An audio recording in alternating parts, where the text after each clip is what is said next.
কুমিল্লা ৪ আসনে ত্রয়োদশ জাতীয় সংসদ নির্বাচনকে ঘিরে রাজনৈতিক সমীকরণে এসেছে বড় পরিবর্তন। মনোনয়ন জটিলতা ও আদালতের সিদ্ধান্তে বদলে গেছে এই আসনের প্রতিদ্বন্দ্বিতার চিত্র। এই আসনে মনোনয়ন ফিরে পেতে বিএনপির প্রার্থী মঞ্জুরুল আহসান মুন্সির করা নির্বাচন কমিশনের সিদ্ধান্তের বৈধতা চ্যালেঞ্জ করে দায়ের করা রিট আবেদন খারিজ করেছেন হাইকোর্ট। ফলে আসন্ন নির্বাচনে অংশ নিতে পারবেন না তিনি। এতে অনেকটা ফাঁকা মাঠ পাচ্ছেন জামায়াতে ইসলামী নেতৃত্বাধীন 10 দলীয় জোটের মনোনীত প্রার্থী ও জাতীয় নাগরিক পার্টির দক্ষিণাঞ্চলের মুখ্য সংগঠক হাসনাত আব্দুল্লাহ। এদিকে কুমিল্লা ৪ আসনে বিএনপির মনোনীত প্রার্থী মঞ্জুরুল আহসান মুন্সির মনোনয়ন বাতিল হয় আসনটিতে বিএনপি জোটের প্রার্থী হিসেবে নির্বাচন করবেন গণ অধিকার পরিষদের প্রার্থী মোহাম্মদ জসিম উদ্দিন।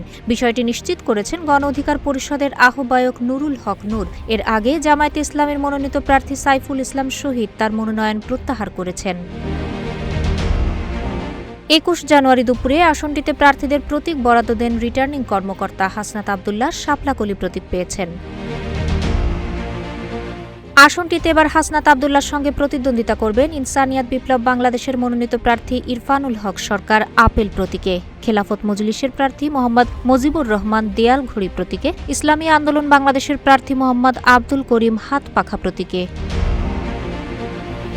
এর আগে মঞ্জুরুল আহসানের মনোনয়নপত্র বাছাইয়ে বৈধ ঘোষণা করেছিলেন সংশ্লিষ্ট রিটার্নিং কর্মকর্তা। রিটার্নিং কর্মকর্তার এ সিদ্ধান্তের বিরুদ্ধে ইসিতে আপিল করেছিলেন এনসিপির প্রার্থী হাসনাত আব্দুল্লাহ। তিনি আপিলে অভিযোগ করেছিলেন বিএনপির প্রার্থী ঋণ খেলাপি হওয়ার তথ্য গোপন করে মনোনয়নপত্র দাখিল করেছেন। কুমিল্লা ৪ এখন 10 দলীয় জোটের সমর্থনে সবচেয়ে প্রভাবশালী নাম হাসনাত আব্দুল্লাহ। একের পর এক প্রার্থীর সরে দাঁড়ানো, আদালতের রায় আর জোট সমর্থন সব মিলিয়ে ভোটের মাঠে শুরু হয়েছে নতুন হিসাব নিকাশ।